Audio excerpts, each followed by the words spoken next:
au Café d'Actu et hashtag JR l'Art sans frontières. Donc c'est un DVD documentaire qui a été réalisé par Serge Julie et Daniel Aubin.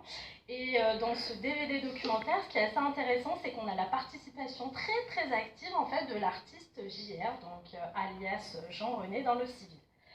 Alors, je pense que tout le monde connaît JR. Si vous ne le connaissez pas, sachez que c'est un artiste qui a 35 ans. Il est avant tout photographe. Il a essayé de percer dans le street art, mais ce n'est pas un street artiste, comme il le dit si bien. C'est une star qui est mondialement reconnue, puisqu'il a œuvré et travaillé avec pas mal de peuples et de populations à travers le monde. C'est un artiste qui réalise en fait des très grands portraits sur des très grands formats qu'il placarde en fait sur des très grands monuments. C'est un artiste d'art urbain. On l'a découvert en fait en 2005 avec les grandes émeutes qu'il y a eu en fait en banlieue parisienne. D'ailleurs, à ce propos, en fait, c'est un très grand ami de Ladji qui a réalisé en fait le très beau film Les Misérables. Et d'ailleurs, en fait, dans ce documentaire, on voit la complicité, la relation et toute la partie explicative aussi de ces deux artistes qui sont assez proches.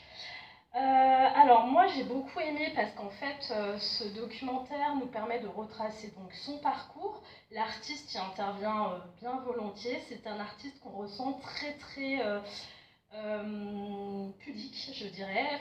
C'est quelqu'un qui se cache tout le temps derrière ses grandes lunettes noires et son chapeau, qui ne dévoile pas beaucoup de choses en fait de son parcours et de sa personne. C'est un artiste en fait qui sait être à l'écoute en fait des autres. Et d'ailleurs en fait c'est ce qui nourrit son art. J'ai beaucoup aimé donc parce qu'il intervient, parce qu'en fait on y sent vraiment une vitalité, une vivacité humaine qui est très importante. On sent que ça le nourrit en fait, le fait d'être à l'écoute et d'aller vers les autres et de mettre en avant les autres en fait, c'est ce qui fait son art. Ce que je trouve intéressant, c'est qu'il est passé par des endroits aussi qui sont assez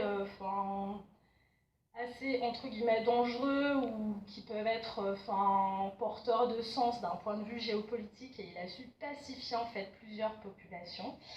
C'est des lieux qui sont assez emblématiques. On reconnaît bien la patte aussi de cet artiste-là qui est photographe. Et comme il le disait si bien, l'art doit être libre, à la portée de tous et pour tous.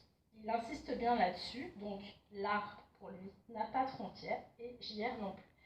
Et en complément, je peux vous inviter aussi à regarder le très bon en fait documentaire, un livre cette fois-ci, Can Art Change the World de JR, qui est assez aussi intéressant et qui est assez splendide en fait à accompagner en fait de ce documentaire-là en DVD.